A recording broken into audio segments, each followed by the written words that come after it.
Welcome to the Creative Self-Mastery Create the Day Masterclass. You're about to embark on a journey to shift into harnessing your inner power and becoming a functional, conscious creator. Here are your hosts, Mark DeFrancia, Stanley Fisher, Amber Karen, Mihir Patel, and Linda Bayer. Hey everybody, Mark DeFrancia here from Creative Self-Mastery. We're here today to start a 6-week program free of charge to the people in the room. We're hoping that this introductory workshop that we create today, that we're giving today, will serve everybody in this room to start creating a life of abundance and well-being, where they're experiencing an increased sense of abundance and well-being because they're learning to create what they would love to experience in the moment. Now, I recognize some of the people in the room, and I know that some of the people that have expressed interest are interested in creating in the long term as well, looking to create, end results or goals that that will take some time to create, like financial security and that relationship that has been so evasive, or the perfect house or the perfect job. Not saying that those things aren't important, guys, but today we're focusing on creating in the moment, because actually creating in the moment is the building block to creating those bigger things, right? By the end of today, you will have a much better understanding of how to create in the moment. And then over the next few weeks, 5 weeks to be precise, you will work with each of the coaches, one coach per week, to help you gain some momentum here, keep your momentum, to answer your questions, and to basically support each other in your creations as well. So this will form a nice little tribe over the next 6 weeks, and you'll all be here to support each other. And every week you will have a coach to support you and answer your questions, and get you creating powerfully in the moment. In addition, we'll have a small WhatsApp group as well, where you guys can ask each other questions that will be monitored by the coaches, and therefore you will be able to ask the coaches questions. You can ask each other questions, but we have the coaches in there specifically to make sure that the answers are correct. One of the things we've seen over the years, and I've been doing this for a long time, is that when people are learning this, they love to share what they think they have learned with each other, which isn't necessarily an accurate portrayal of what they should have learned. So we will have the coaches keeping an eye on the thread on the WhatsApp group. That way you'll be able to ask questions and get answers in real time, or pretty close to real time, to keep you, again, moving and keep you, and keep that momentum in between the sessions. As I said, we will do one session a week, and you will have a different coach hosting that session every week, and then that will end 5 weeks from today. All right. Cool. So, creating, we're all born creators. Everything in your life that you experience, you have created. If you don't take responsibility for that right now, there's no point in being here, right? Because everything you experience in your life is something that you have created. Now, creating is effortless, so effortless that if you think about it, every shitty experience that you've ever had, everything that's ever gone wrong, everything that hasn't worked out the way you wanted it to, you've created that. And you created it without even knowing you were doing it. That's how effortless creating is, right? We're born to create. It is our God-given right to experience things the way we choose to experience them. Unfortunately, we have a psychology that doesn't necessarily have us creating the things we would love to experience. Sometimes our psychology has us creating things that we absolutely do not enjoy experiencing at all. However, today we're going to give you a little bit about the psychology and how to keep the psychology working for you, and a couple of quick tips about how you can, basically, we're going to give you a structure really for how you can create powerfully in the moment. When you learn to create powerfully in the moment, the rest of it is easy. When you are trying to create things in the long term, you may experience a certain amount of your own resistance to creating those things. You may have some obstacles that get you that get you discouraged. Ultimately, everybody in their psychology, common to every human being in their dysfunction, is the desire to quit, right? Every human being quits when they're in their dysfunction, right? What we're attempting to teach you is how to create in the moment so that you get proficient, comfortable creating in the moment, and therefore when you go to create bigger things, you experience less resistance, less dysfunction, and less of a desire to quit on those bigger creations, right? So we talk a little bit about dysfunction now, right? Everybody has thoughts and feelings that work against them, right?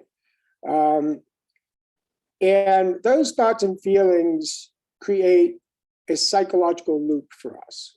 Yeah. We call it, here at CSM, we call it psychological tension loop, right? It's very simple. I get triggered and I spiral down in my thoughts and feelings. I give them power. I ruminate on them. I marinate in them until I get to the point where I'm so worked up about it that I take an action. Yeah. Now, sometimes that action, that action is always designed to resolve the tension of the situation. Sometimes that action can be something overt that doesn't serve the situation at all and actually makes the situation worse. And sometimes it can be something a little less obvious, like eating, drinking, smoking, having sex, procrastinating. We have all sorts of ways of resolving the psychological tension that we experience when we're in our thoughts and feelings. And much like taking a cold tablet, every time we resolve that psychological tension, we do feel better for a little while because we've relieved the symptoms, but the underlying cause is still there. So just like a cold tablet, when it wears off, the symptoms come back and usually come back even stronger than they were before. A little bit of symptom bounce back, right? What happens then? The cycle repeats itself, right? This is where most people live. They live in the cycle of being triggered, going into reaction, and then operating from that, taking steps while they're in reaction to resolve the tension, right? So when we're operating from the desire to resolve our tension, we are not in a vibration that's going to bring us something useful, right? Thoughts and feelings are not real for anybody but you. Your thoughts and feelings are very real to you. You're experiencing them like they're very real, but understand that they are filtered through a set of beliefs that you made when you were too young to even understand the way the world is. Okay, so from from 0 to about 5 years old, depending on who is, whether you're under, whether you're being influenced by the feminine energy or the masculine energy, you're picking up your cues as to how the world is. And you're making decisions about everything from what love and nurture feels like and how we receive love and nurture to how the world is and how we fit into it, right? These agreements, we call these agreements, or beliefs, yeah? These agreements and beliefs are dysfunctional agreements and beliefs because they're made in a brain from 3 to 5 years old, or from 0 to 5 years old, that doesn't understand the context of what it's experiencing. So it makes decisions that this is the way things are, this is the way I am, this is the way life is, this is the way it is, this is the way I operate.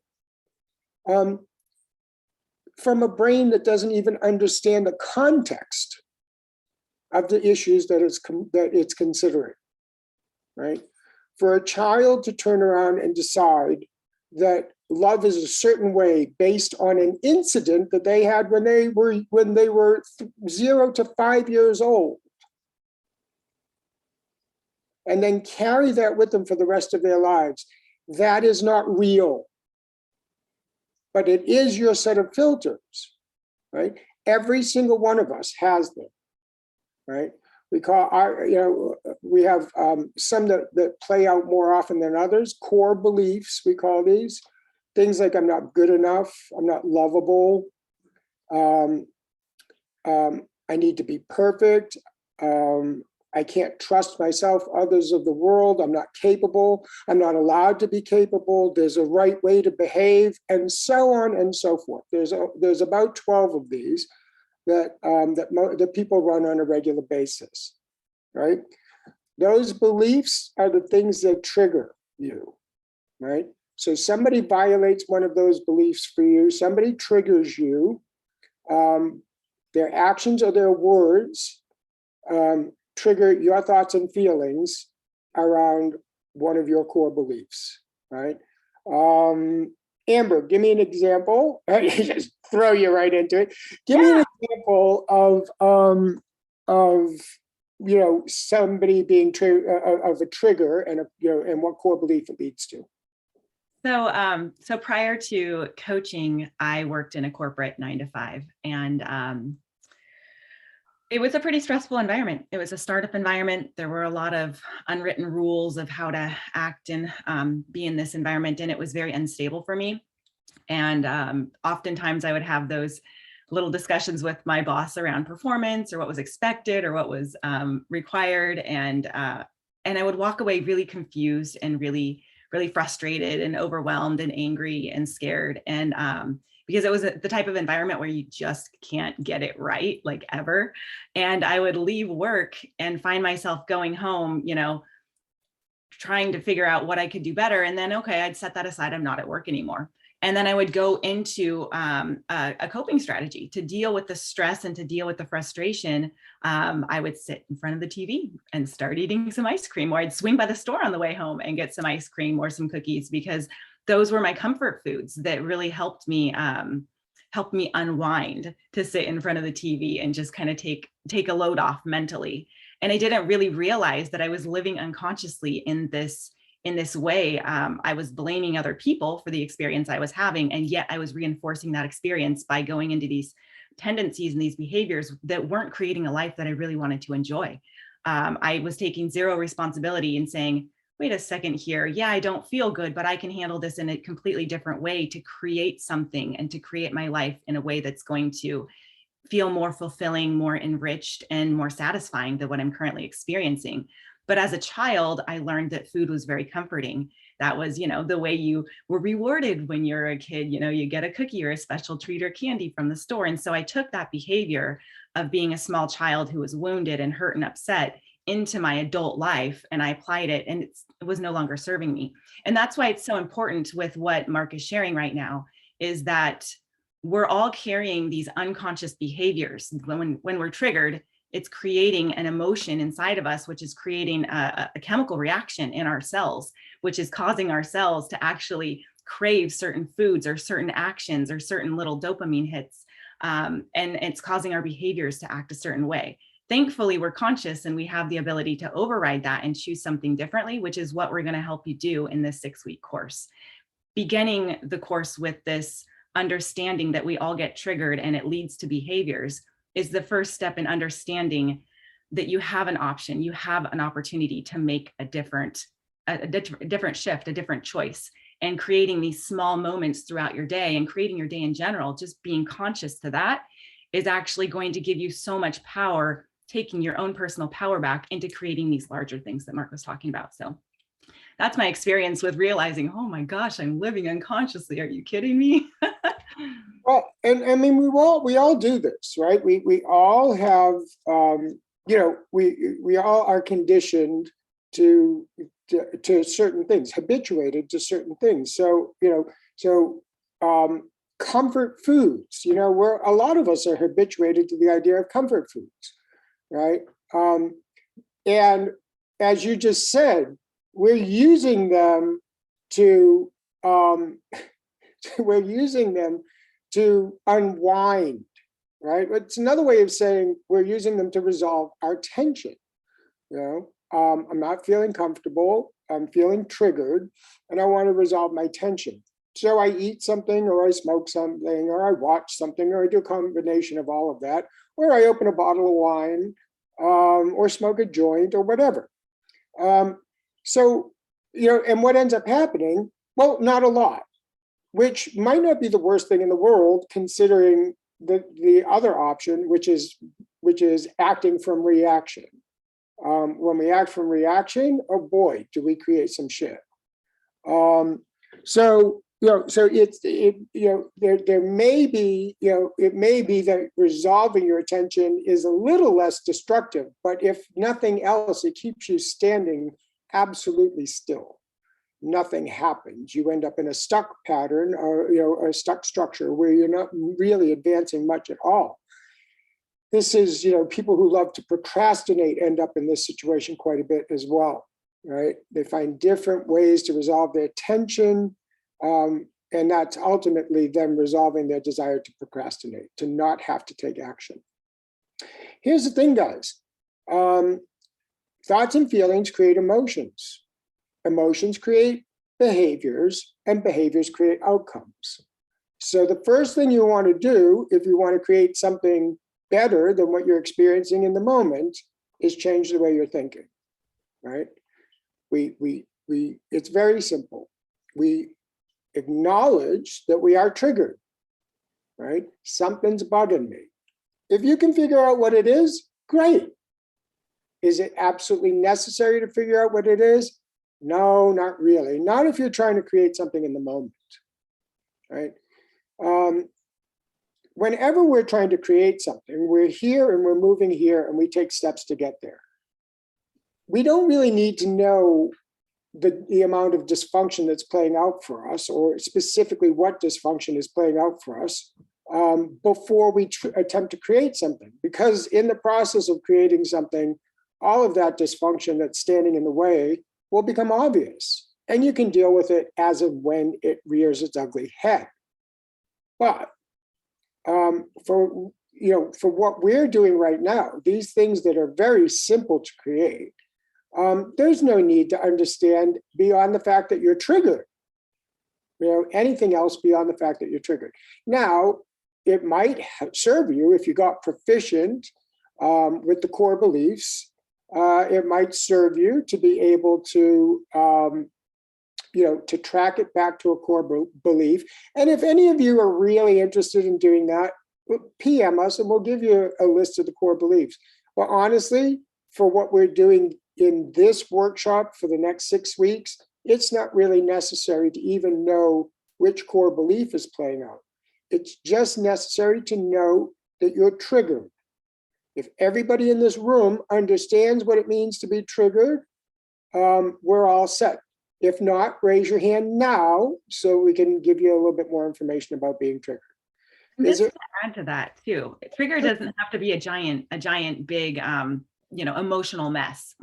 Prior to coming into this work, I was familiar with traditional psychology and psychotherapy and stuff, and triggered was like a big, huge, crying, yelling type of a situation. And triggered is actually just any type of internal upset that your internal emotional stress on some level, like maybe somebody said a comment and like you can feel that little twang inside and you're just like kind of irritated with them. Or maybe you see your partner's socks, they left them on the stairs again, or there's dirty dishes, not speaking it from any personal experiences. Maybe there's dishes in the sink or something like that, or whatever the case may be. It's just any type of experience. Maybe it's even just a thought. Maybe you're starting to second guess yourself and you're wondering, oh, I shouldn't have said that or whatnot. And you could feel a little twang inside of yourself. Any type of trigger like that is just enough to alter your behavior. Yeah, really. All it takes is even to be just slightly irritated. And this is why we create so much crap without even realizing that we're doing it. Because most of us are walking around triggered on several levels most of the day. Most of us are walking around in reaction to something most of the day. And that reaction is creating thoughts and feelings in your head that are generating emotions. Emotions you might be aware of. Some of them might be really easy to spot and some of them not so much. But all of those emotions are driving behavior. And so if you don't recognize that you're triggered, you're going to probably take a behavior that doesn't serve you. Everything from resolving some tension with a little bit of ice cream to getting into a big argument and storming out. So what's the solution, right? What do we do when we're triggered to get out of being triggered and into something more productive, something that's going to create an experience we want, right? How do we get out of being triggered? We move into acceptance, right? It's important for us to create a space between knowing that we're in reaction to something and taking an action, right? If we don't create the space, then we are going to take an action on autopilot, right? We're just going to, I feel this and I react that way, right? It's a reflex reaction. It's an unconscious reaction and therefore not part of creating consciously and not part of creating the thing that you would love to experience. You have to know that you want to experience something better. You have to believe that you have a choice in that and you have to take an action to make that work. You have to take an action in order to get that desired outcome, yeah, to experience that thing that you want to experience. If you don't do that consciously, you're going to do it unconsciously for sure, and you're going to get a different outcome than the one you want, right? So we move into acceptance, yeah? We speak, we think in terms of anything from toleration. I don't love this situation, but I can put up with it long enough to get through it, to genuine acceptance where it can't be changed and it doesn't matter to me. Yeah. For the sake of what we're talking about today, not in the grander scheme of things, but for the sake of what we're talking about today, just being able to move into some form of acceptance is going to get you to where you want to go. Now, when you've got a bigger issue, when you're working to create something a lot bigger, toleration is not going to be your best friend. It's going, you are going to hemorrhage some energy to the things you're tolerating in life. So when we teach self-mastery at Creative Self-Mastery, one of the things we teach is, how to recognize that you're tolerating something and how to move into true acceptance. But right now, we're just talking about moving into acceptance, and creating that space between being triggered and taking an action, right? So, Linda, did you want to talk to us? Oh, Mahir, okay. Mahir, you're going to talk to us about acceptance, yeah? Yep, just Okay. a little bit. So one of the examples, I'm sure everyone can kind of relate, because everyone has a relationship, or they have had one, or they're in one. And then you realize kind of things are not going so well. My previous partner, it turned very toxic, and I kind of labeled it. I had a very toxic experience of her. She was a bit of a toxic female, really dysfunctional, and it really kind of technical term, put me in my shit, right? I was super triggered a lot of the time. And then kind of that experience I kind of made it mean something about me, that I was involved with someone like this. And I was like, how did I get to this point? Why is this experience so shitty?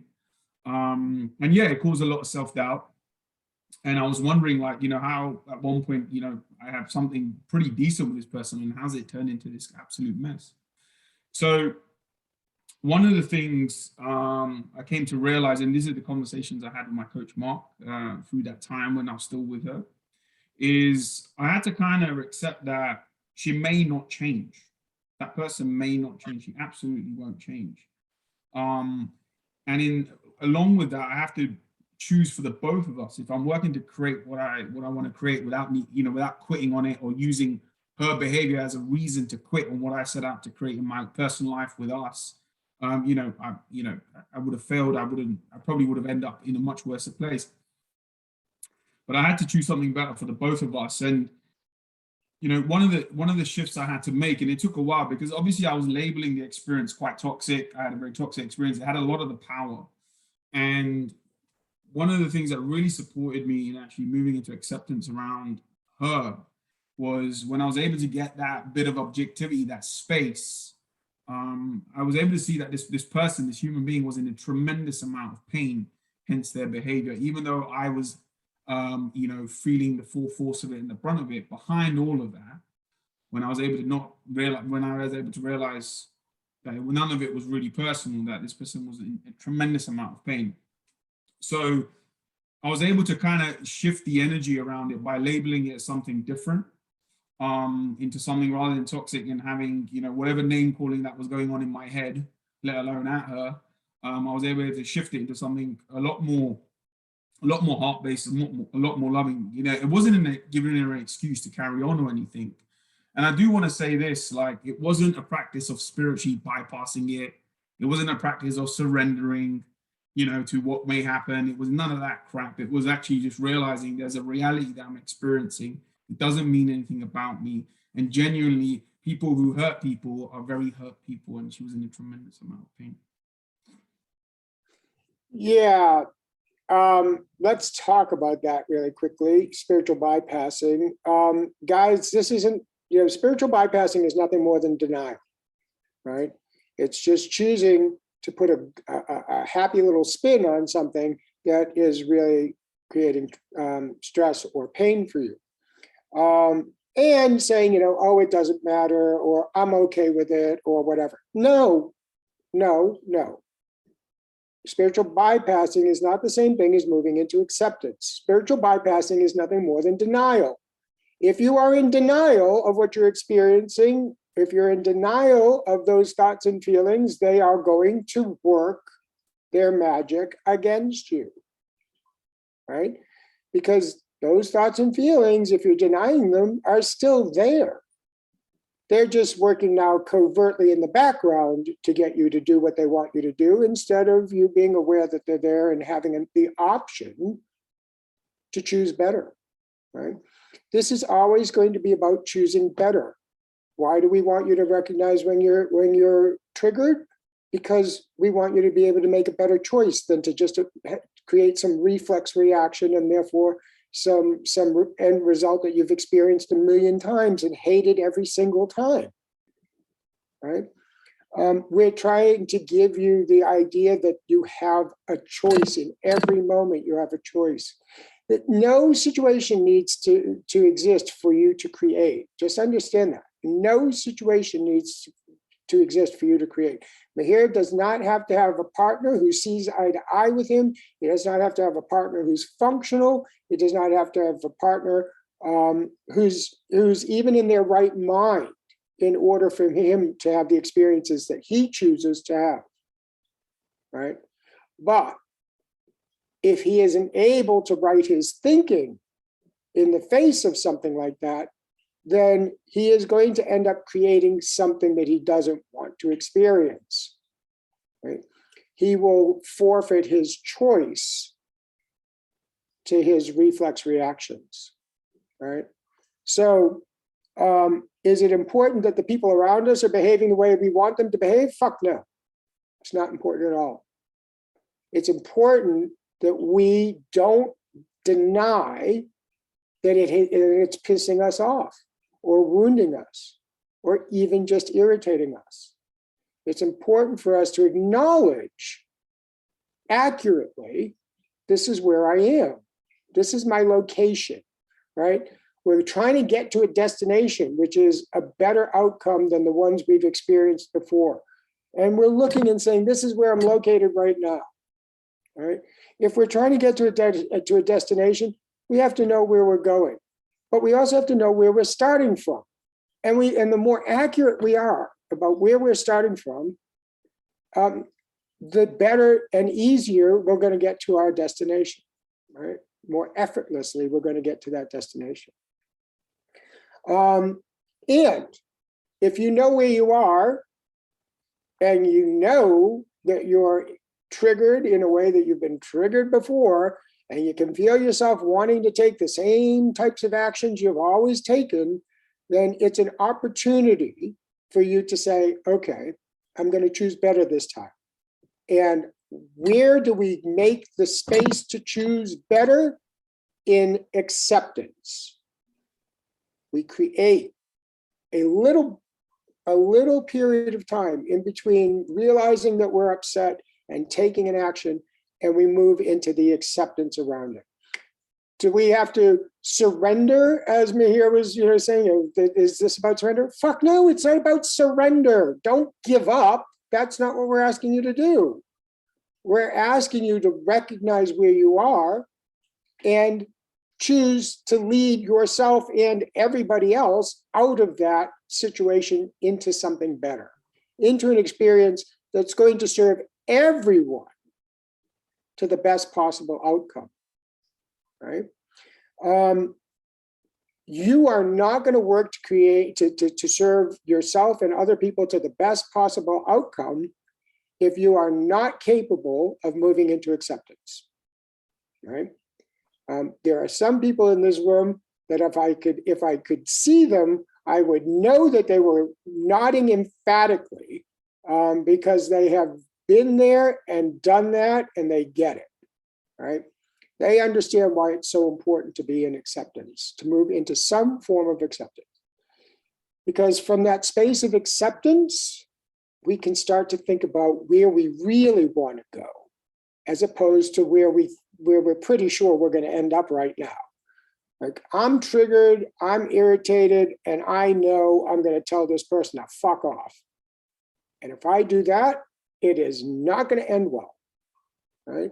So I'm going to not go into denial around the fact that I'm irritated. That isn't going to do anything. But I'm going to work to move into some form of acceptance.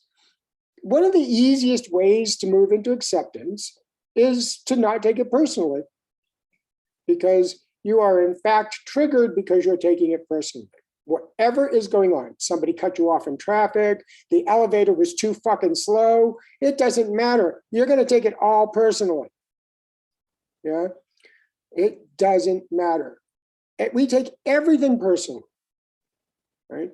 When we shift out of taking things personally, we can move into acceptance, right? Because it isn't personal. Mihir's partner wasn't being this way to him because he wanted to, she wanted to torture him specifically, or because she hated him specifically, or anything. She had her own baggage coming into the relationship, and she was just acting on her own baggage in her own reflex reactions without being able to move into acceptance and without being able to have a place to go. That was going to, and without choosing an experience that would be better than the one that they were having.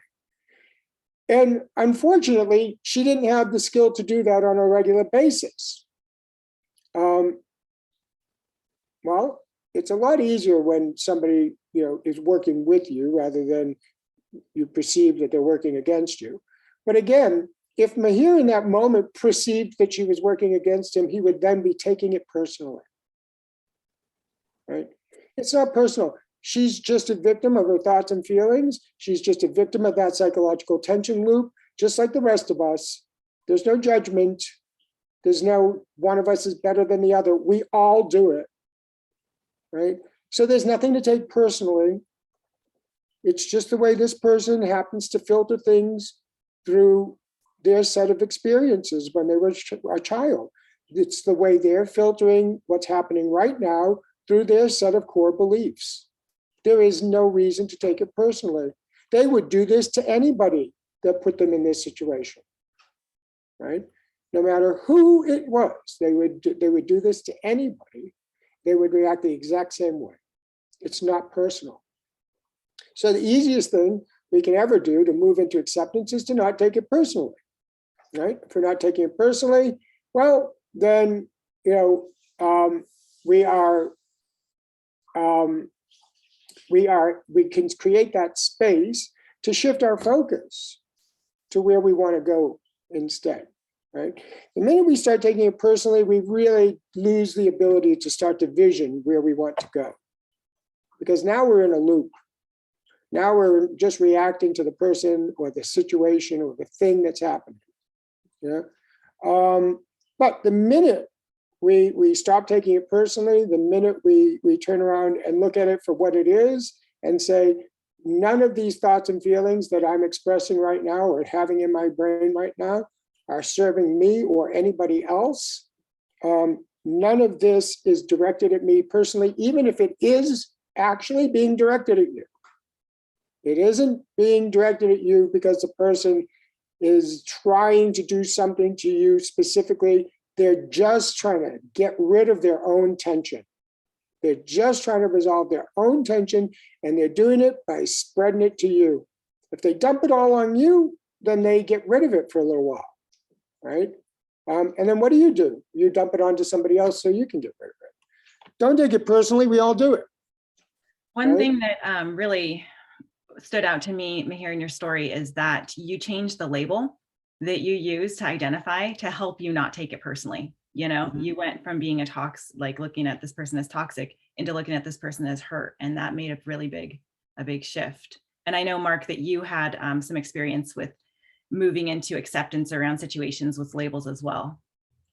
Yeah, look, the easiest thing to do to move into acceptance is to label it another way. If you label it from the perspective of that this person is doing something to you that needs to be taken personally, then you are going to be working from an energy that doesn't serve you or them. If we move it into a label that is easier, that creates a little bit more compassion or generosity of spirit or love or understanding, then we shift energetically. And we can shift into that higher vibration that will serve everybody around us. Linda and I just took a horse course. We're working on developing a leadership through horsemanship program right now. And we just went and took some tuition on that. And the horse they gave me, they labeled as autistic. Now, horses aren't really autistic, but they labeled that horse as autistic. Why? Because they knew, I had told them, I have a bit of trouble not taking it personally when my horse doesn't do what I want it to do, because it's a horse and I think it should. And they said, well, your approach probably isn't working for you. In other words, I'm in my thoughts and feelings, and I'm taking it personally that the horse isn't doing what I want him to do. And therefore, I'm behaving in a way that isn't going to work, that isn't going to serve me to get to the experience I want to have. I want to have an experience of enjoying, not enjoying this horse, but being able to work with this horse and communicate with it, and be able to have the horse do what I want it to do, without experiencing tremendous amount of resistance. But this horse is autistic, according to them. So now imagine, they gave this horse this label, not because it actually is autistic, but they gave the horse a label because every label comes with a series of expectations. And when we label something, we behave a certain way toward that thing that we've labeled, and we have a certain set of expectations for how that thing will behave.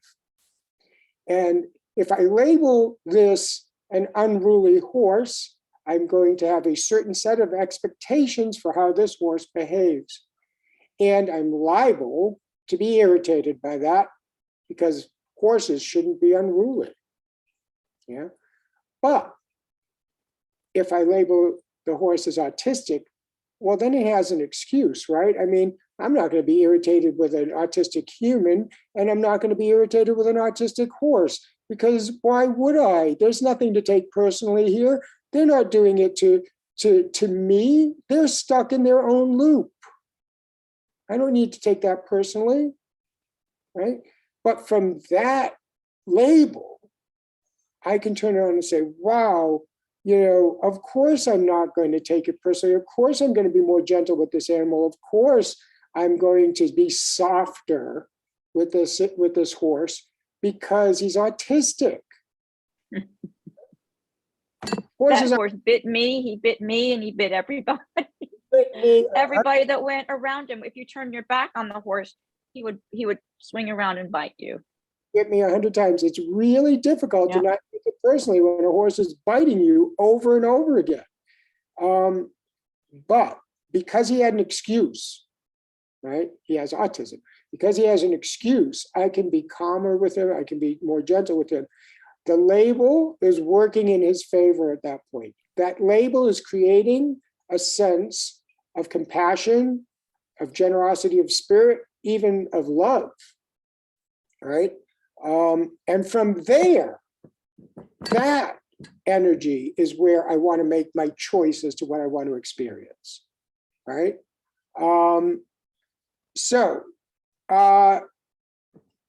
Stanley, tell us a little bit about the idea that once we've managed to get ourselves out of reaction and into acceptance, that it opens up a world of options that we didn't have before, right? Because from the energy of acceptance, from that compassion, from that generosity of spirit, we can go into a vision of what we'd really rather experience and create something better. So Stanley, tell us a little bit about visioning and creating better once we get into acceptance. Yeah, there's always another place we can go to. And last October, I took my mom out of her little dwelling space to get her out for a little bit, to spend some time with her. She's 71, she's disabled. And my mother can be very dramatic.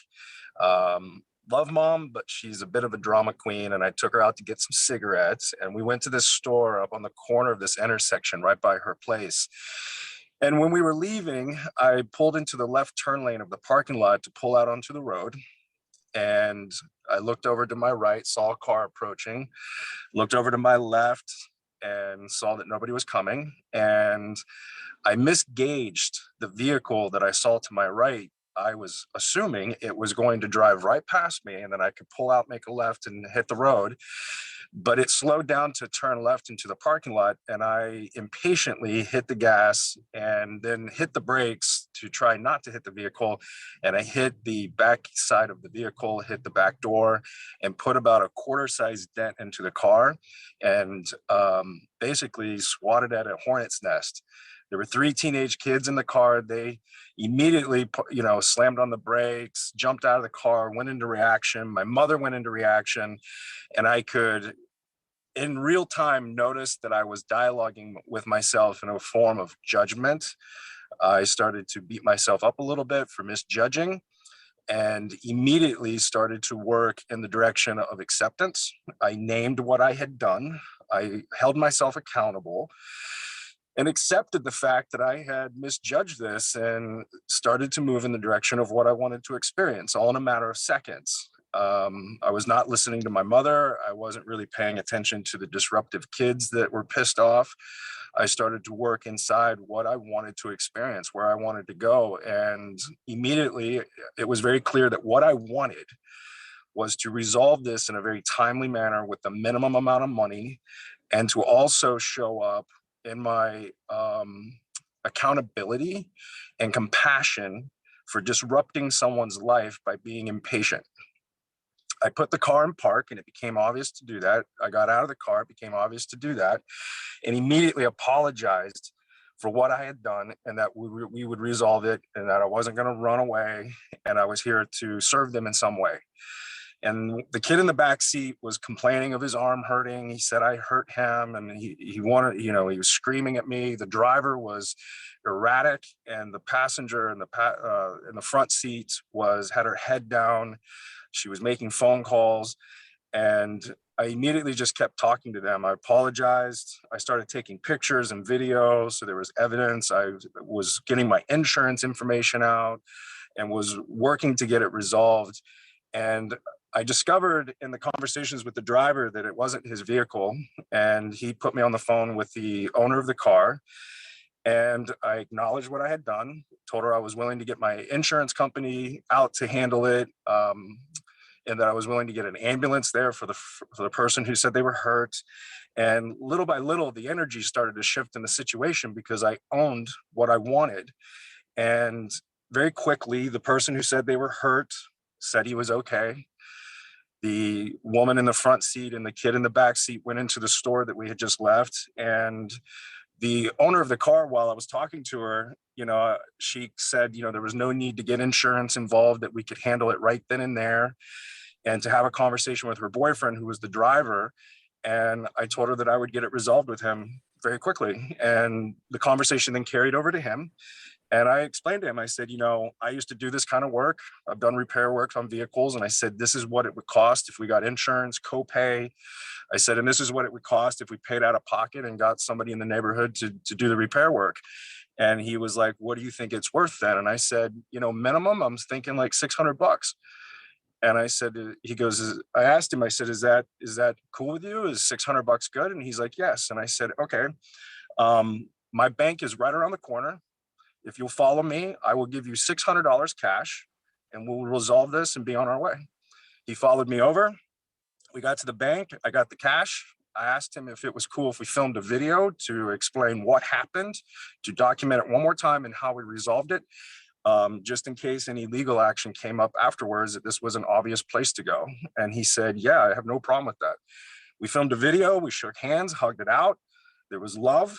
And I got exactly what I wanted in the moment of what could have been a very, very ugly situation.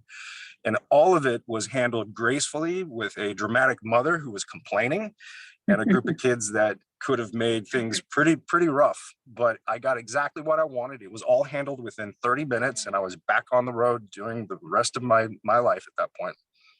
Okay, brilliant. So basically,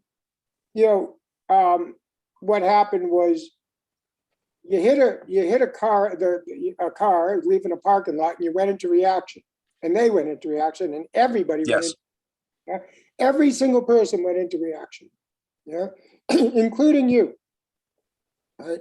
But at some point, you had a moment where you said, this is not going to end well. This isn't going to end the way I want it to go. this looks like a really bad situation developing into an even worse situation really quickly, right? Yes. So you moved into acceptance. You looked at the situation. You said, okay, I made a mistake. I'm going to own my mistake because it was my mistake. I was impatient.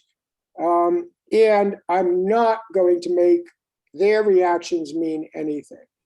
Yeah, right. That's right. Moved into acceptance. You didn't take anything that they were doing personally. You didn't take anything your mother was doing personally.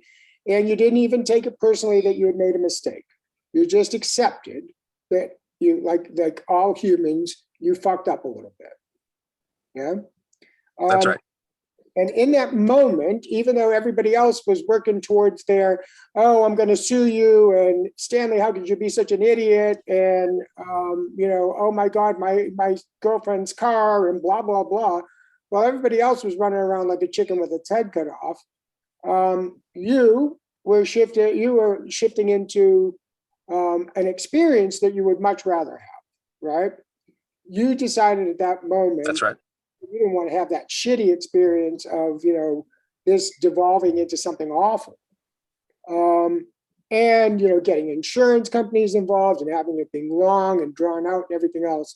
And possibly even, devolving into something, physical. So you chose better, right? Now, I'm going to point out that when you hit the car, yeah, in the moment that you hit the car, before you went into acceptance, where was your brain? My brain was like, what did you just do, you idiot? You hit this car. I can't believe you just did this. You know you messed up, Stan. And what did you tell yourself was going to happen as a result? I started to tell myself that I had screwed up my financial situation. I could possibly get sued. I ruined this person's life. They're going to hurt me. They are very upset at you. Look what you did. You're a big idiot. Okay. I ruined the day was the other thing I said. Yeah, you ruined the day, you ruined your life, you ruined their lives, blah, blah, blah. So you had all of this worst case scenario thinking going on, right? Just want to point out, folks, that when we're in worst case scenario thinking, that's a strong energy. Energy is what creates.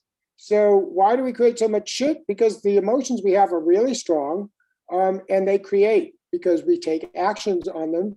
And there's so much energy behind those actions that it creates something quickly, right?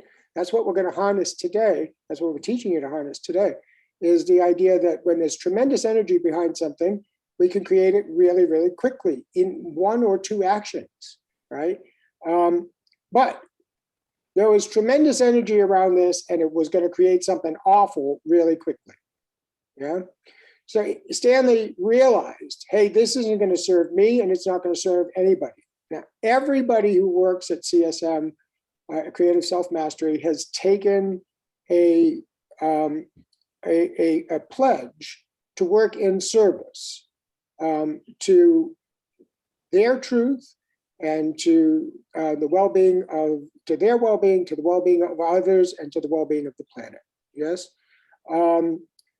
this isn't a pledge to be selfish. This is a pledge to serve not only others and the planet, but also ourselves, because we have to be factored into that. It's not, if we're only willing to serve others and the planet and not ourselves, you are in your insignificance, which is one of the core beliefs, and that isn't going to generate what you want it to generate. Right. So we got to be willing to be in service to ourselves, other people, and the planet. Right. Stanley has been living that reality for 5 or 6 years now. So it was very easy for him to say, okay, but what will serve the situation here? Right. Where do we want to go? Because we don't want to go into this whole big thing of insurance companies and lawsuits and all that nonsense. And we certainly don't want to listen to our mother, bitch the whole way home about how irresponsible we are. So what would we rather experience instead? Yeah. And Stanley, you chose to experience what? I I wanted to experience compassion for how I had disrupted someone's life. And I also wanted to resolve it so that I could move on to the next thing I wanted to experience in my life. There were things that I had planned that day, and I didn't want this situation to get in the way of what I wanted to experience all weekend. This was a Sunday afternoon, and there were things I wanted to do. Okay, there you go. So you chose to, to have an experience where this didn't disrupt the day, where this didn't turn into a big fiasco, where it wasn't long and drawn out, where it was resolved quickly, efficiently, and to the best possible outcome for everybody involved. Yeah, that's what you chose. Yes. Right? Okay. Guys, can you see the difference in the vibration there? Right.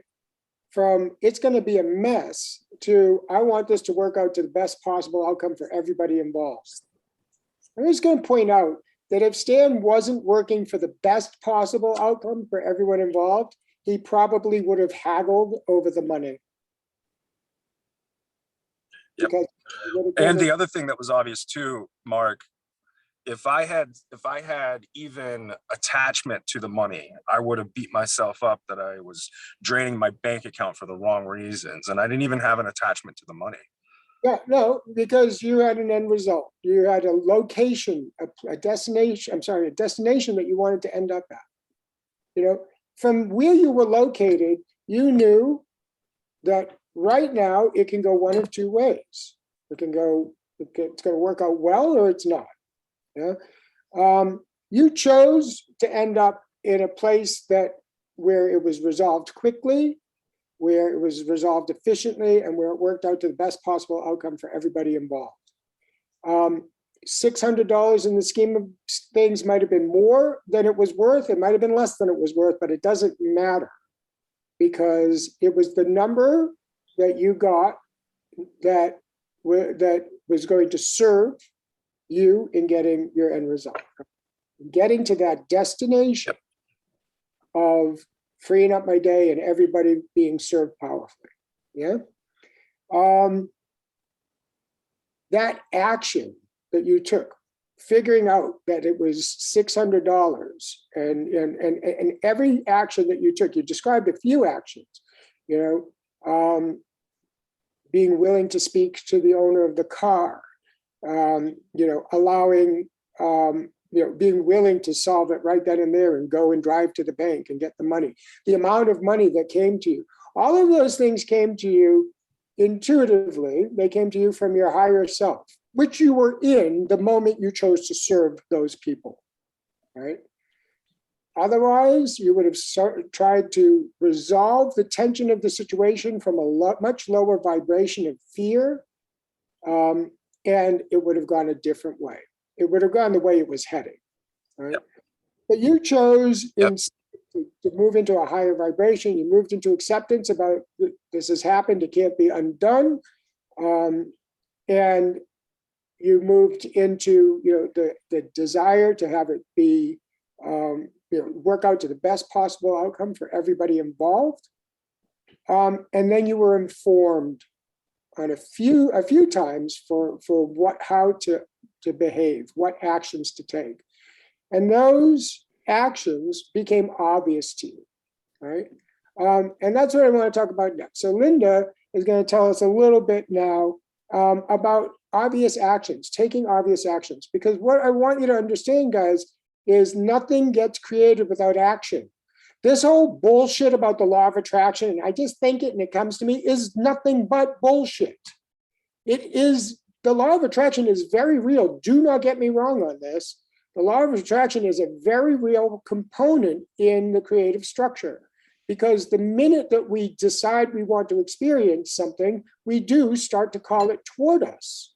The universe wants us to have whatever experience we choose to have, whether we choose to have that consciously or unconsciously.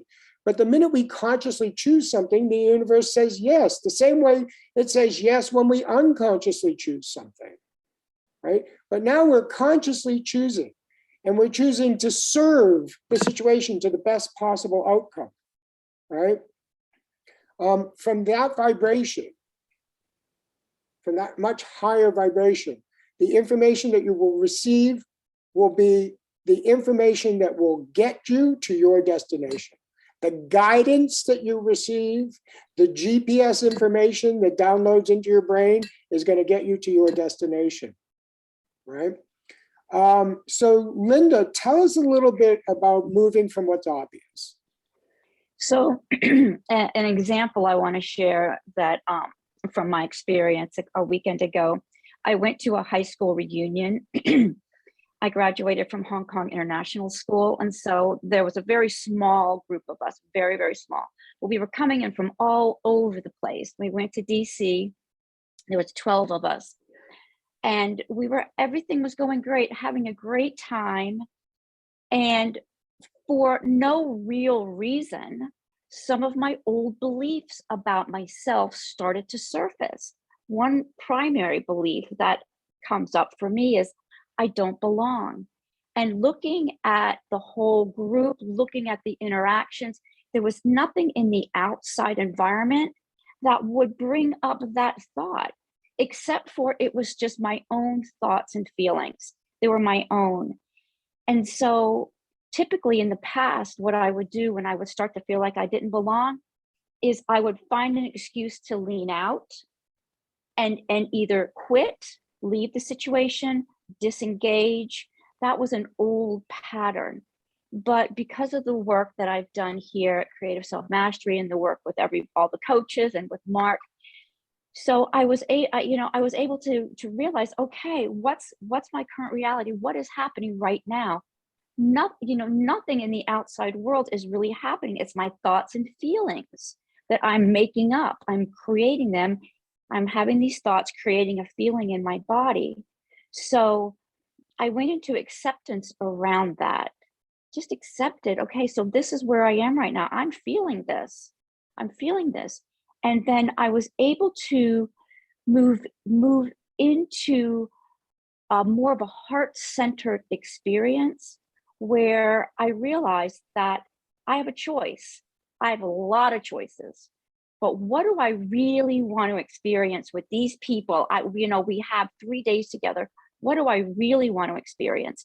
And what I wanted to experience, I wanted to celebrate how far we've all come since high school. Oh my gosh, we have had some great experience. We're all sharing our lives, our kids, this, that, and the other. So that's what I want to experience. And so so then what I got in order to go from a not belonging belief, I sort of went into a heart-centered place. And what came to me, the step to take was to engage in conversation, just to make an effort to engage in conversation. And just making that choice to engage in conversation reaffirmed that of course I belong, of course I can celebrate, but whether I belong or I don't belong, really there was no energy around either one of those. The energy was in celebrating how far we've all come, our time together, how beautiful it was, and how much we truly love each other even from back in high school days. So there's always a choice, and we're actually always choosing. I'm either, for myself, I was either choosing to go back to a dysfunctional belief, or I could move forward into what I want to experience. And once I chose to move forward into what I wanted to experience, I could just it will just come to you what you need to do for the next step and the next step and the next step and the next step. And before I knew it, I was totally celebrating. And there were pictures coming from our high school yearbook. One guy said, "Here, look at this, Linda. You said that you loved me in the yearbook." And I'm like, "Oh my God, you're right. I surely did. And I really did. And I still do." And we were just laughing, and we all just really totally celebrated. So it's just, and that we call that the bridge.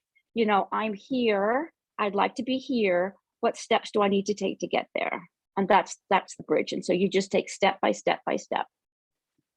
Yeah.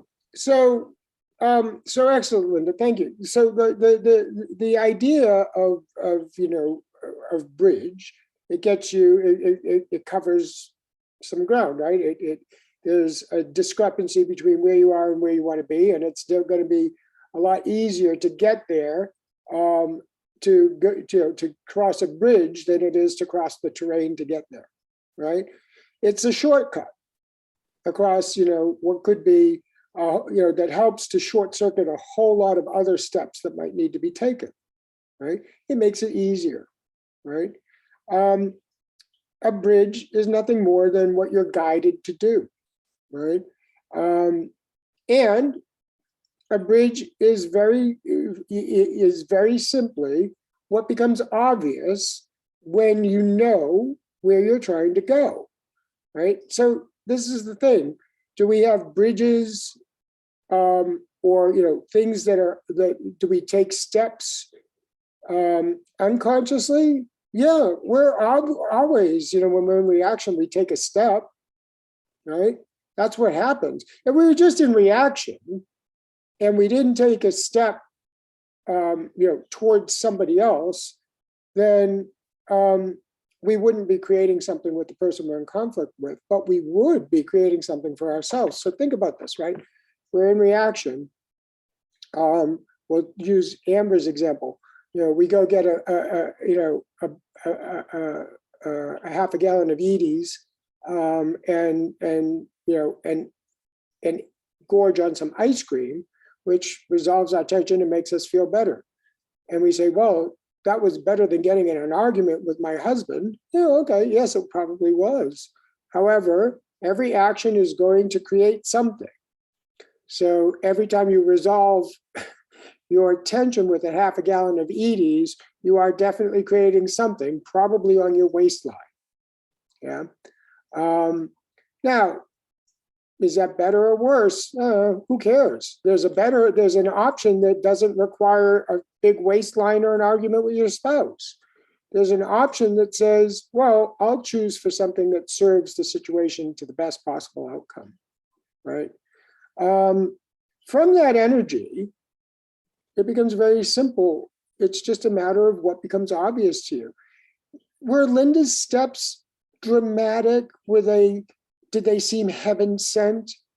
I mean, is it not just common sense to just lean in when you feel like leaning out if you're trying to create connection?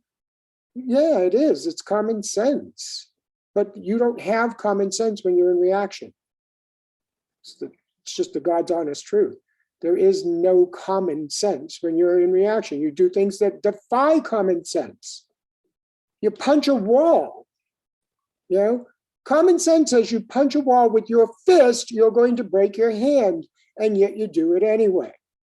There is no common sense when you're in reaction, right?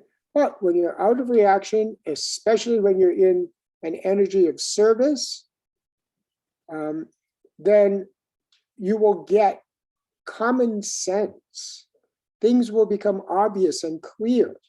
And the actions you take will become the actions you need to take in order to get to your destination will become obvious and clear. If you don't take them, you don't get there. You do take them, you will get there. Linda leaned in. Yeah, she started a conversation.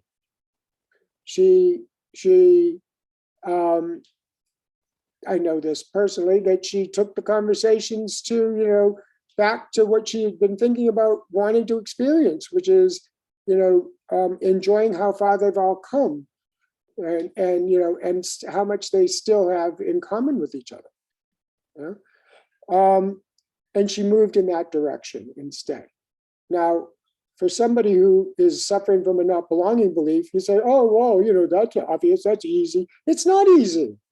Linda was not feeling like she belonged in that moment. Linda was feeling like a high school kid that didn't fit in. And one thing I can add too is, if I allowed myself to believe that, I could have found evidence that it's true. I could have looked to say, yeah, look at the chair I got at the very end of the table, or yeah, maybe they're not talking to me as much as everybody else. I mean, so whatever it is, whatever we choose to see and focus on is what we're going to experience. I think we've said that before, focus will create your reality. So if I was focusing on not belonging, I could find more proof. But by focusing on what I wanted to experience, that was my focus, that was my reality, that was my experience, that was the energy, that was my truth. Yeah, exactly. I mean, Linda brings up a really good point. You know, the minute we develop a belief, we work to prove it. So think about this. You've been developing beliefs, you know, since you were 0 to 5 years old. You developed a whole bunch of beliefs, and you've done nothing more than develop more beliefs around those beliefs for since, for the duration of your life. And every time we form a belief, we work to prove it's true, and we accumulate as much evidence as we possibly can. So when you decide at some point in your life, which is, you know, for all of us, the not belonging thing happens way before high school.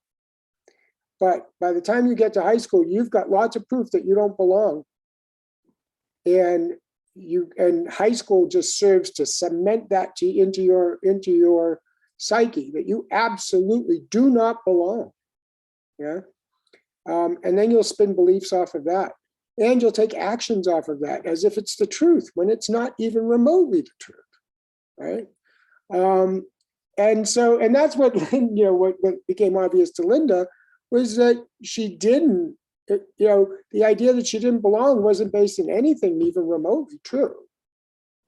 It was, matter of fact, you know, by the end of the reunion, it became obvious to her that it wasn't really, it never really been the truth. That these people were looking at her in a way that she never even believed about herself, never mind knew that they were thinking. They thought she was a lot more together than she was feeling. I mean, that's the truth of it. They thought she was a lot more together than she was feeling. Because, you know, we don't always telegraph our beliefs to people. Sometimes we do, and sometimes we don't. But a lot of times we work to overcompensate for our beliefs. So if we believe that we don't fit in, we end up fitting in really, really well because we do so many things that endear us to people.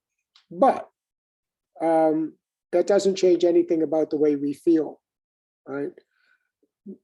Nothing is going to change your reality but the way you choose to see it, right? But back to what we were saying, if we don't move into that acceptance and we don't move into the energy of what we want to experience, and that energy isn't, you know, coming from a higher vibration, then yeah, we're going to make choices. We're going to take actions that don't serve us. We're going to make bad decisions, right? Likewise, if we move into a higher energy of service, love, compassion,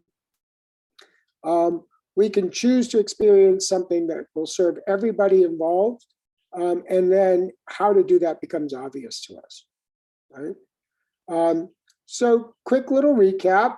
We're going to open up to questions, but a quick little recap here. The method we're asking you to employ is to recognize that you have been triggered by something, to move into acceptance, mainly by not taking it personally. From that energy to shift into an experience you would rather be having, and then to take an action toward that experience, right? Really simple structure, guys. Really simple structure. I'm triggered, I move into acceptance, I decide what I'd rather be experiencing, and I take an action. Yeah, that's it. Now, is this the way it works, you know, for bigger things? Yeah, it does, right? But here's the thing. If you don't learn to do this right now in the moment, I can guarantee you, you will struggle to do it for the bigger things. The reality is you have to learn to walk before you can run. And if you're trying to create your perfect job or your perfect relationship or your perfect home, before you've learned how to create something in the moment, before you're mastered enough to be able to switch into acceptance, switch into a higher vibration, get clear on what you want to experience and take an action, I assure you, you will struggle to create anything larger than something in the moment. And you will quit on most of those things you're trying to create. Yeah, you will give up. because you will get triggered over and over and over again on your way to those bigger things.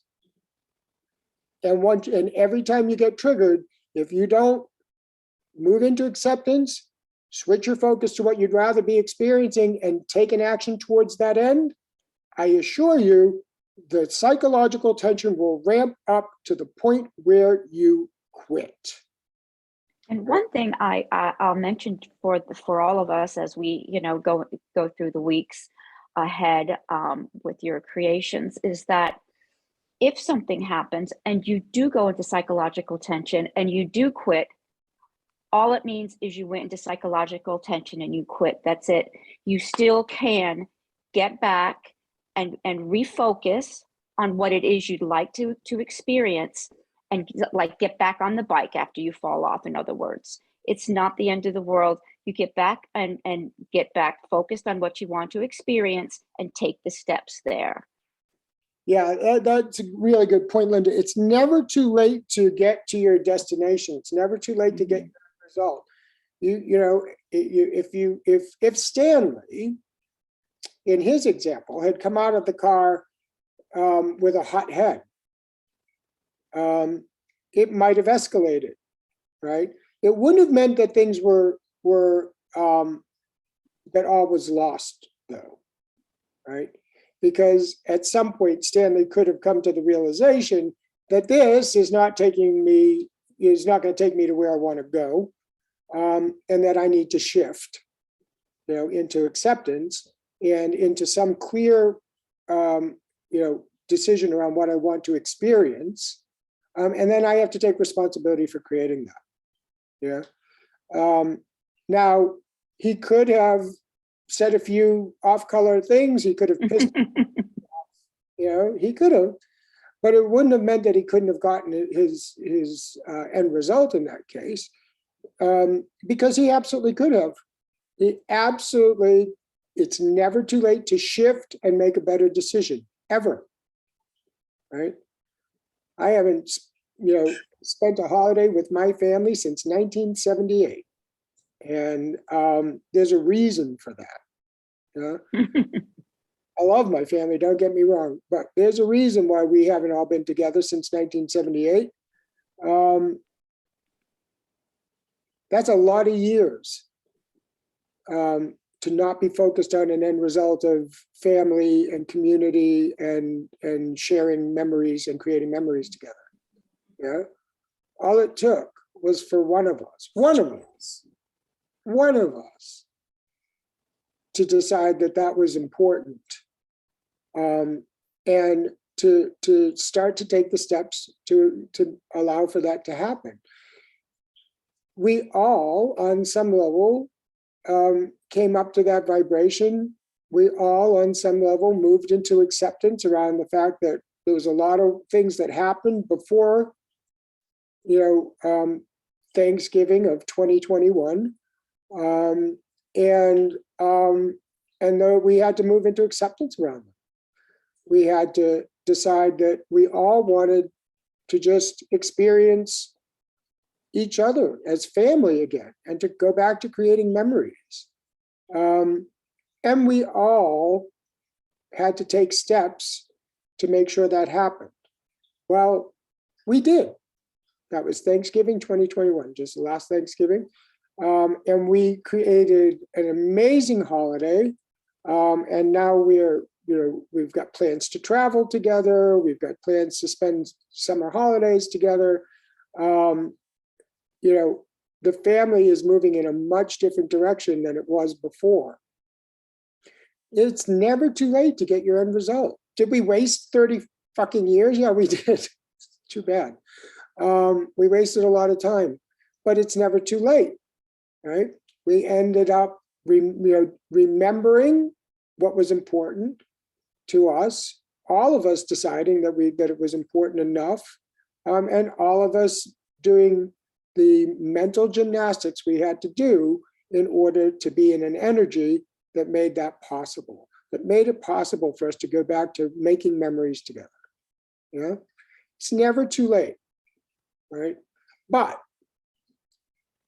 for the purpose of what we're talking about today, honestly, you shouldn't be, you're probably not going to have more than one or two actions you have to take. Yeah. You probably are not going to get so far away from the thing you want to experience that, you start to doubt that it can be done, or that you have to do a whole lot to get back there.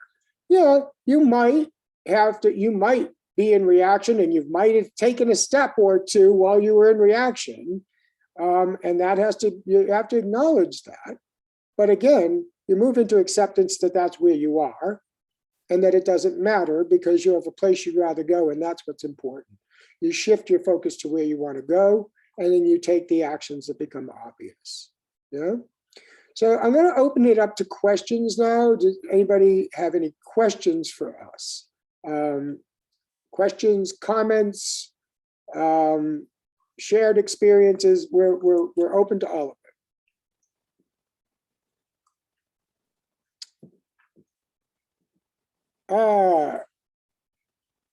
Okay, I'm going to butcher your name. Sudaka, is that right? There you go. You have permission to speak. Yeah, very close enough, Mark. Thank you. I knew I was going to butcher it, but as long as you say it's close. No, that's the closest I can get. So thank you for that. People butcher my name all the time, just so you know. I'm sure we suffered the same slings and arrows. So beautiful session, amazing session. I mean, this is the it is the right psychotherapy, And years ago, I attended a session by Byron Katie, the work. And if you heard about it. Sure. So she keeps asking questions about, okay, you tell her whatever you're going through, that guy did this and this thing happened. There was a cyclone that came, and there was these floods, and my dad did to me, my mom was like this, my husband or wife did this. And then she asked, okay, now truth. And then you realize that, most of it is a story. And then you go back to the roots. Every time you come back to the fact that everything is created by your own actions and your own thoughts. So which is what you guys did it so beautifully. So I'm so glad that I attended this. I obviously this is the first time that I've seen, I was on Meetup and I saw this and Create Your Day, and it, definitely caught my fancy, and I'm here. And I am sure that we'll be hanging out together some more. And thank you so much for letting me in. And I had a very good time. I'm driving, so I don't want to end up, having to pay somebody $600. So I'll stop at this point and cut my losses. Thank you. Listen, thank you for that. We're going to let you go back to driving. But I appreciate that.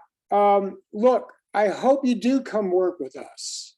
I hope that you do take advantage of the next 5 weeks. Starting next Friday, the coaches will be, as I said, in succession, one coach per week. Will be meeting in this meeting room in order to support anybody who wants to try this method out. And it's very simple.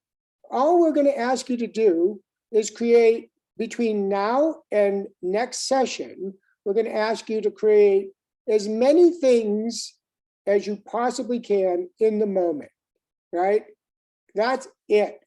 Now, I'm going to say create at least 5 things during the course of the week, because if you can't create, one thing a day, then you're probably not trying very hard. But I'm going to say, let's create a minimum of 5 things. So we have something to talk about next week. Let's create a minimum of 5 things in the moment. Coach, does anybody want to give examples of things that we can create in the moment? What is, create things you have created in the moment or anything like that? Just to make it easier? Go ahead. Yeah, Maria. I mean, one of the well, I like saying this a lot to clients. If you can't create a sandwich, then you're not going to create your big fancy house. So, yeah, even like a meal that you've been putting off, you've been denying yourself. A lot of the things could be little things that you could be denying yourself. It could be something as simple as a special meal, or connecting with someone that's kind of been on your mind recently. It could be taking that walk. You might be on at work, and you might be feeling frustrated, and the energy's kind of all pent up, and you're like, you know what, maybe I'll just go for a walk at lunchtime. Spending time with nature over the weekend or in your free time. It can be even an afternoon nap where you kind of get back your energy reserves, or something that expands your energy or gives you a bit of rest that you've been denying yourself.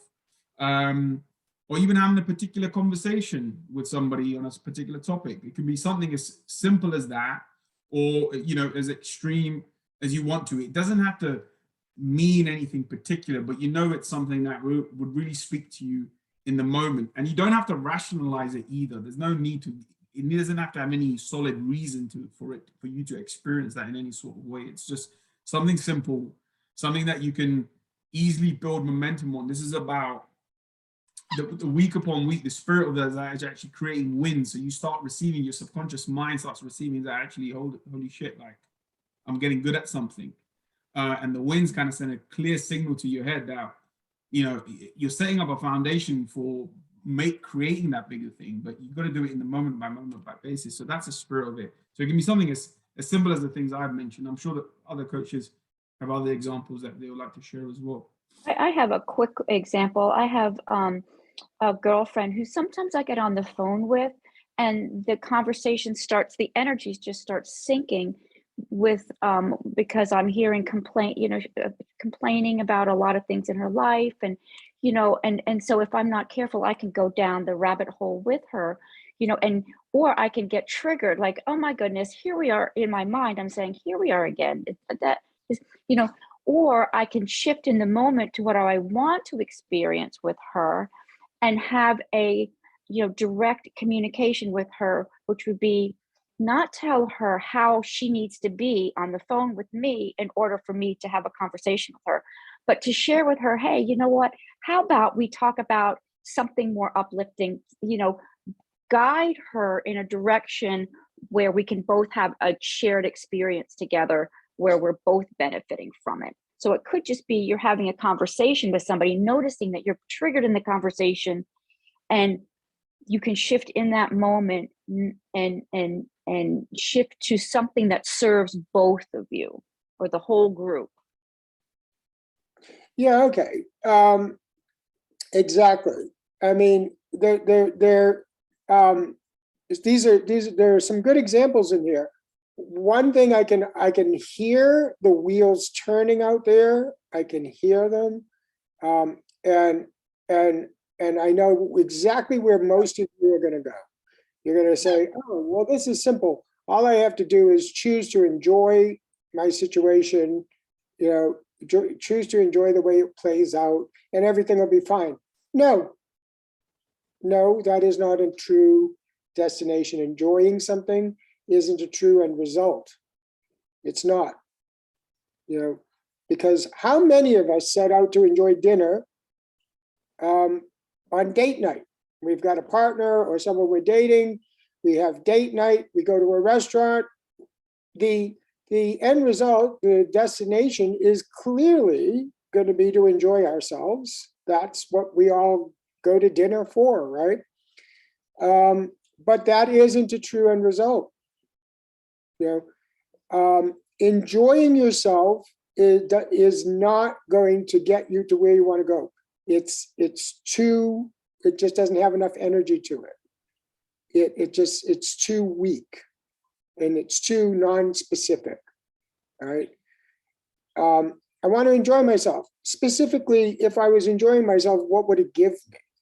Well, I'd feel closer to my partner, or we'd have sex when I got home. Look, if you're going on date night because you want to have sex, then be honest to yourself about that. Say, I really want to get laid. Period, end of sentence. That's what I'd love to experience. I guarantee you, if you go out to dinner with the idea to enjoy each other's company, and the server is a terrible server, or the food arrives cold or late, or the prices are ridiculous compared to the portions, I guarantee you enjoyment will be so far from your mind that you will create nothing but the opposite of enjoyment. Yeah? If you want to get laid, well, that's got a much different energy to it. You really want to be intimate with your partner. I'm being crass calling it getting laid. Let's call it intimate. You really want to be intimate with your partner. It won't matter if the food isn't good. It won't matter if the service sucks. It won't matter if it's too expensive, because your focus will be on taking the actions that need to occur in order for you to experience intimacy with your partner. What's so wrong with admitting that you want to have sex with your partner? Right? Oh, it's greedy, it's selfish, it's whatever. No, it's not. It's one of the perks of being in a relationship, right? What Mihir was talking about, what do? We deny ourselves. We say, oh, well, it's not noble to want to have sex with my partner. Yes, it is. It's an integral part of your relationship. It's not noble to pressure your partner, but that's not what we're talking about here. We're talking about the idea that no situation has to exist in order for you to get what you want, to have the experience you want to have. This food can be terrible. Your partner can be in a terrible mood. You can still be working towards that intimacy and creating, because you're a powerful creator. And once you take the actions to create that, everything else will fall into place.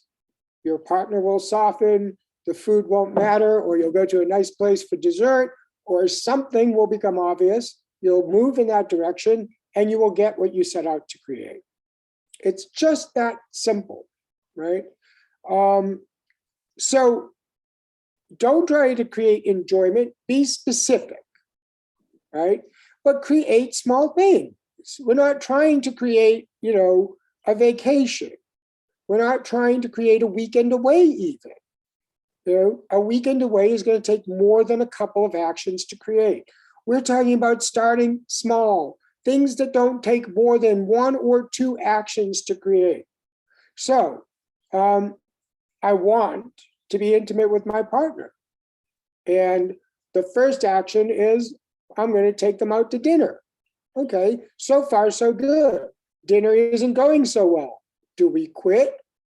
Well, if we want to. Well, what if we get into an argument? Do we quit? Well, if you want to.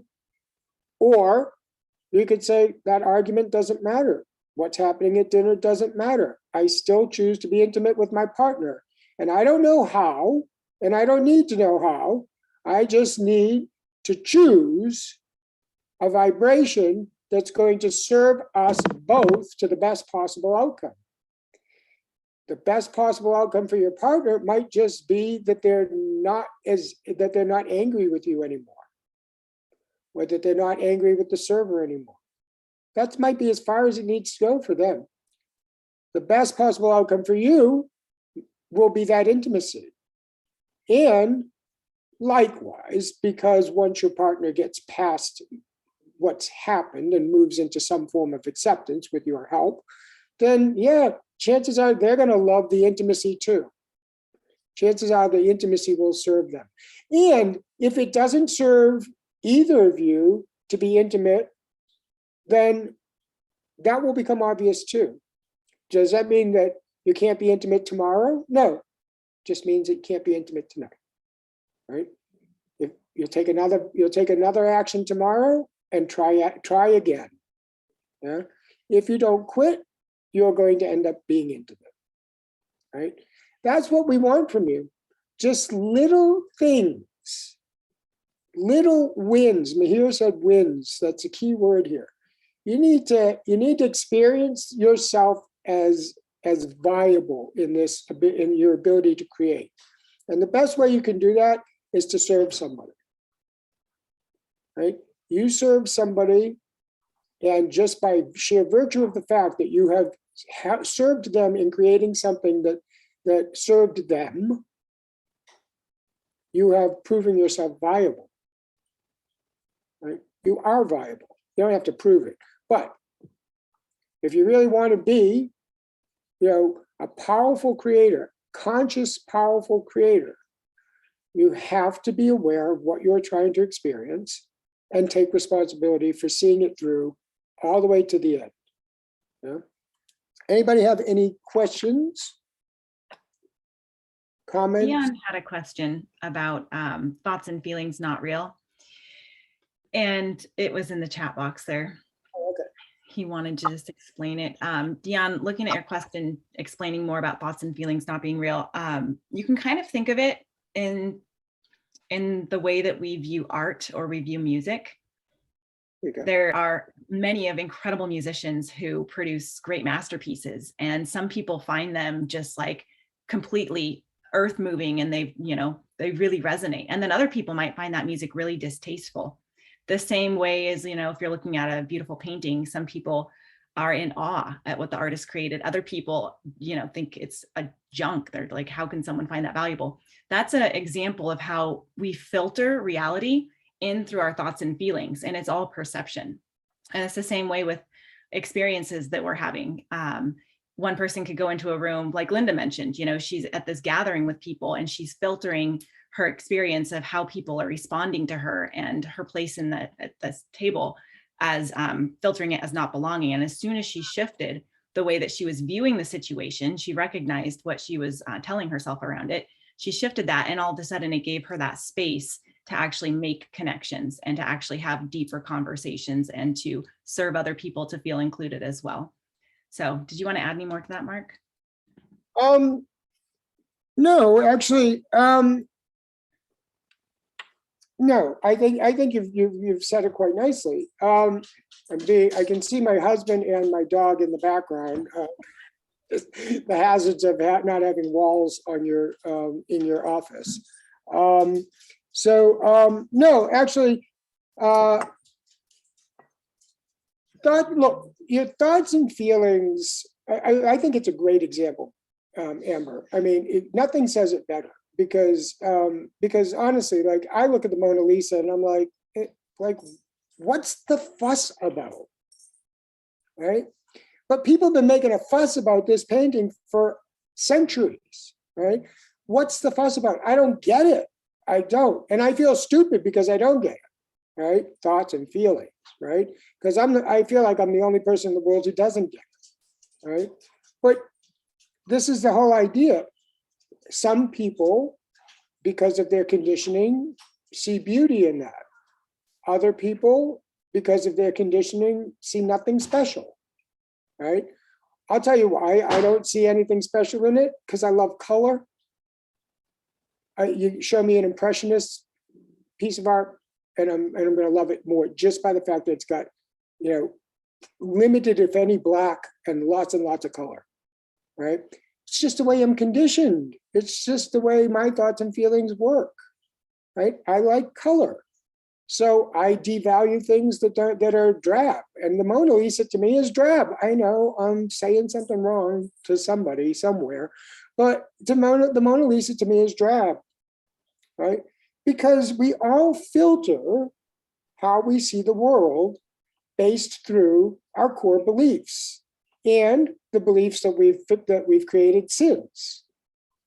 And my filter doesn't allow me to see the Mona Lisa as anything more than just a painting.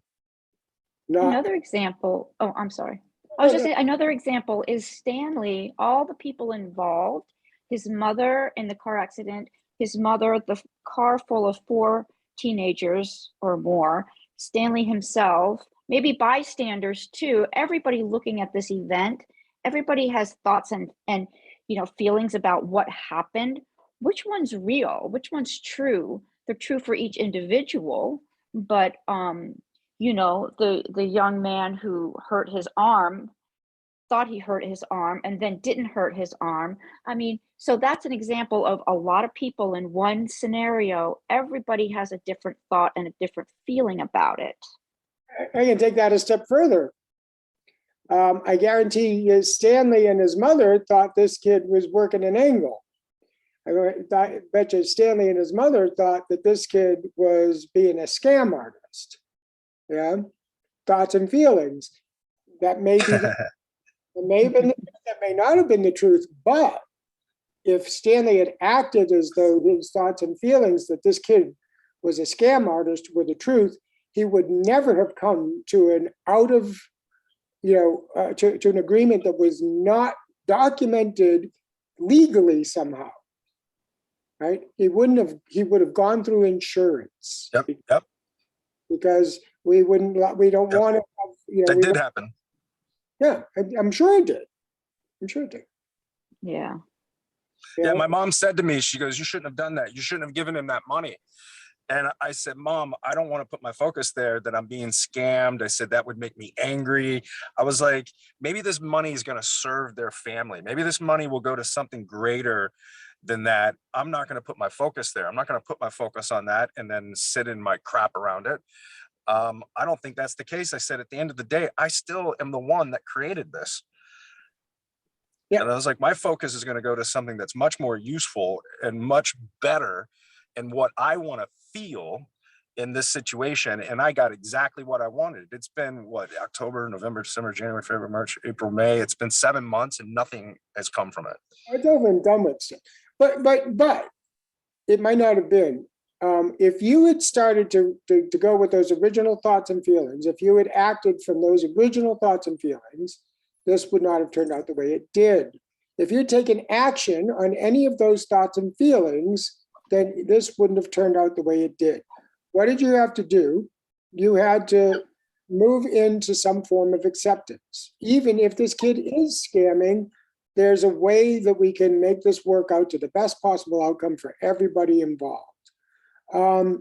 And you didn't take action. Most importantly, you did not take action on the thoughts and feelings, because the thoughts and feelings that these people were trying to scam you would have had you acting in a way that was resistant to them, and therefore resistant to an outcome that would serve everybody. Yeah. I see that I'm going to do it again. Sudhika has his hand up. Did you want to say something? I just posted it in the questions, but I can ask now. So my issue is, like, I do many things to be in the moment. I take a walk almost every day, and I look at the flower. I try to write with my left hand. Things that I'm sure that will bring me, that fulfillment and do something for me. But the problem here, that I have all the time, is when I am walking, I'm thinking about, the book that I'm going to write. When I'm looking at the flower, I was thinking of sex with that girl. And I'm sure, same thing, when I'm in the middle of sex, I was thinking about that flower that I saw in the morning. So I'm not in the moment. I know theoretically that, the best experience I could have is when I'm looking at the flower and be in that moment and be with the flower. And when I'm doing the other things, be in those moments and get the maximum, output from whatever experience. But I cannot stop my mind from doing something when I'm doing something else. Okay. So how do we do this? Well, you're right. You can't occupy two spaces at the same time. You can't be thinking about, where you want, about where you want to be, if you're really caught up in the emotions of where you are. And so here's the thing. You're saying to me, I can't be present. But that's not true. because there is a moment where you are thinking about the flower and only thinking about the flower, right?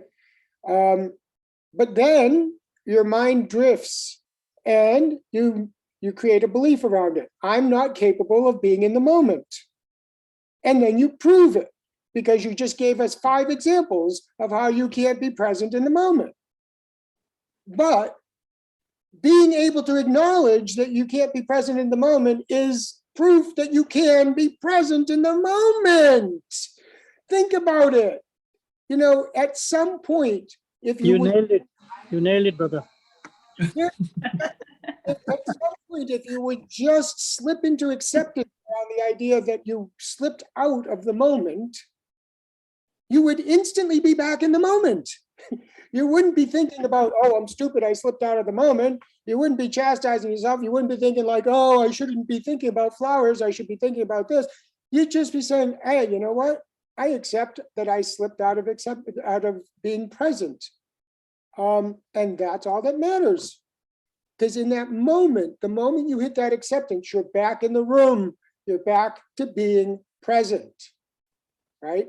That's why we ask you to do it, so that you can create that moment in acceptance where you are present.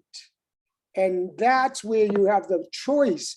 When you're present, when you are conscious, when you're aware, that's when you have the choice to make a better decision. Yeah. So you don't have to worry about practicing being aware and everything. If that's true for you, practice it. But do not write stories about every time you don't succeed in your awareness practice, that it's proof that you can't be aware, because that's just bullshit. Yeah, that is bullshit.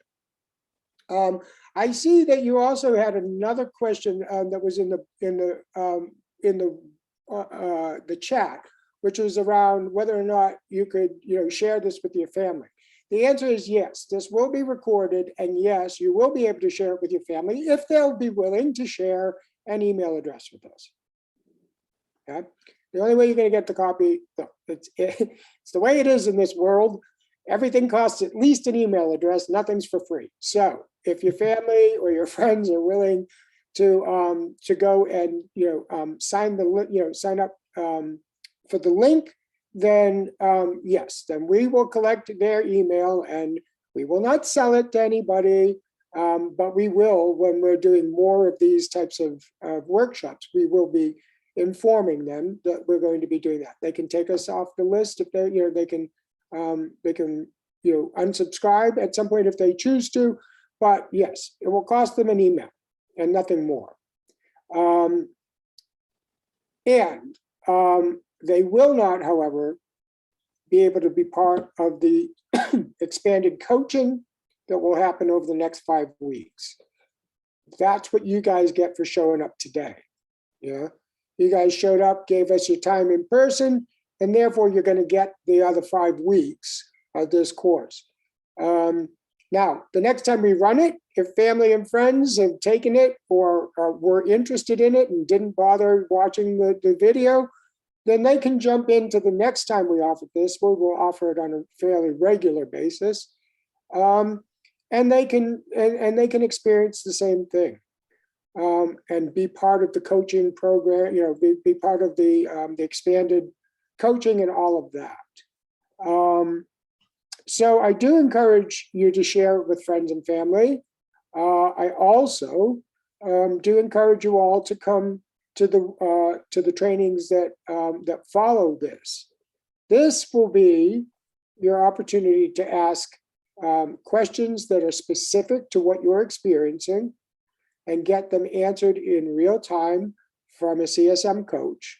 And it will help you to build momentum and also to get your wins under your belt.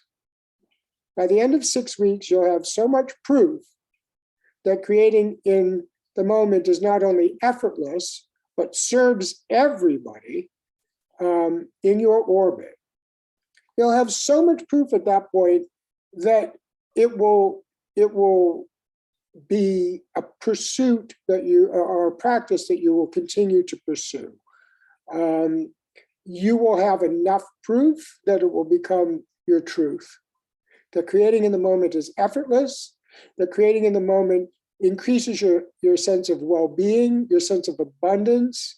It increases your energy because you're not wasting energy having arguments in your head with somebody before you have an argument with them, actually have the argument with them. How many people out there rehearse the arguments they're going to have in their head before they have the actual fucking argument? Most of you do. That's a huge waste of energy. You will have so much more energy when you are learning to step into acceptance and to shift your focus to what you'd rather be experiencing, that you will not ever choose to go back to the other way of doing it. It won't make any sense to you. In 6 weeks' time, that can be the reality. So I strongly encourage everybody who showed up today and gave us their time to continue to show up and allow us to give you our time in order to serve you in understanding this, because our goal is for you to then pass that on to other people.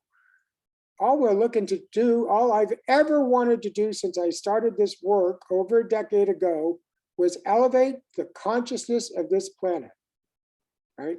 This work elevates consciousness. We want to give it to you. We want you to give it to other people, yeah? Come for the ride with us for the next 5 more weeks, 6 weeks in total. Come join us next Friday at 1 p.m. Eastern Standard Time. I guess we're Eastern Daylight. Either way, Eastern Daylight. Yeah, 1 p.m. Eastern. And share your experiences for the week. And for everybody who shows up next week, we will start a WhatsApp group. And then that way you'll be able to communicate with each other as well during the course of the week, and share your wins. When people get wins, we like to see them with little pictures, of what you created. Just because it's just nice to share, yeah. And it also creates encouragement for other people who might be struggling. Yeah. So we're going to build a community over the next few weeks. We're going to ask you, everybody who shows up next week, we're going to put into a WhatsApp group, and we're going to monitor that group, and we're going to give you coaching every Friday at 1 o'clock for the next 5 weeks, yeah, until I think it's June 3rd. But you must be registered for that. So make sure that you go in and that you're registered for this. I know you're all registered to come in. I'm fairly certain that registers you for the workshops that ensue. But make sure that that you remember that you are registered. Make sure that you write it down. And if you have any questions for us between now and then, what's the best ways to reach us, Amber? Well, I'll answer that one. We'll probably follow this up with an email to everyone that registered. Okay. From our Creative Self-Mastery main address. And so they'll be able to contact us there. And also, we have an email address, creativeselfmastery@gmail.com. Feel free to email us. And we're also on social media. So you can use Messenger on Instagram or on Facebook, Creative Self-Mastery. Yeah, that's the handle. There you go. Cool. Not my department, guys. So yeah, great. Reach out to us if you have any questions for us between now and then. I'll open it up for one more set of questions before we call it for the day. And if nobody's got any questions, then we'll wrap it up. I'm gonna speak now, guys. Any questions? This is time to ask. All right. So I'm going to assume that we don't have much else much in the way of questions at the moment. Again, my name is Mark DeFrancia. I'm the founder of Creative Self-Mastery. Mark, there is one question that came in the question box from Michael. What is a cold tablet list of core beliefs? I think You had meant, yeah. Let me just go back to that cold tablet. Just, yeah. Yeah, cold tablet is an analogy, right? I'm saying that when we get triggered, resolving tension is very much like taking a cold tablet. We have the symptoms. We have relief from those symptoms, just like when we take a cold tablet, we have relief from the symptoms of the cold. But the condition still exists. The underlying condition is still there. It's the same thing for psychological tension. You can resolve it by doing something, smoking a joint, having a drink, having sex, whatever.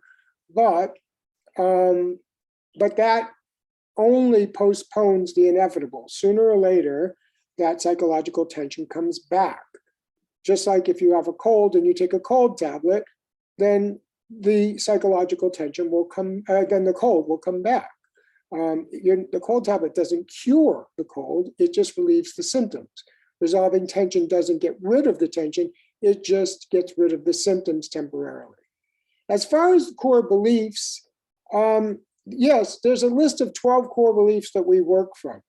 If you want the core beliefs, show up next week and ask for them, right?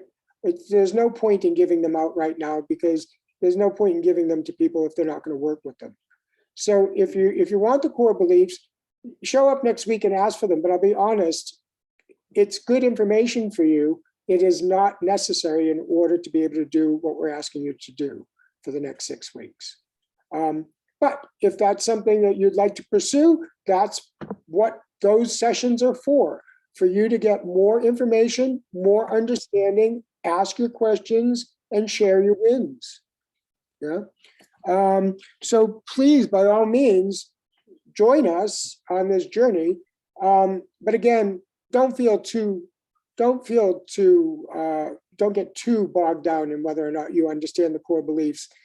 It depends on who you ask. Everybody's got their own set of core beliefs. CSM has theirs, but really, your core beliefs are whatever you have decided is your truth. And it's just that we all have about 12 of them in common. Yeah, not really necessary though, in order to be able to do the work that we're asking you to do. Part of the bigger picture, if you were to go into coaching with the group, one other thing I will say is that, if you're interested in joining the inner circle, then that's where we do this type of work on a regular basis, several hours a month, 2 hours a session. We do a session every other week. We also back that up with book club, and we have speakers coming in, and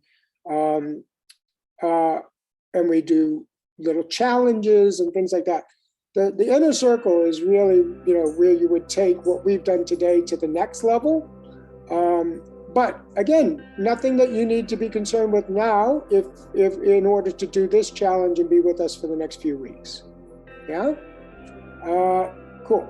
Any other questions coming in at this point? No? All right, then it's been a pleasure. As I said, my name is Mark DeFrancha. I am the founder of Creative Self-Mastery. It's been our pleasure to serve you today, guys. Look forward to seeing you in the weeks to come. Again, if you have any questions, reach out. And if not, hopefully we'll see you next Friday, 1 p.m. Eastern, at this very late. Talk to you soon, guys. Take care and have a wonderful week. Bye now. Bye. We hope you've enjoyed what you've heard. If you would like to learn more about what we do, our programs, and our coaches, go to creativeselfmastery.com or find us on all major social media platforms.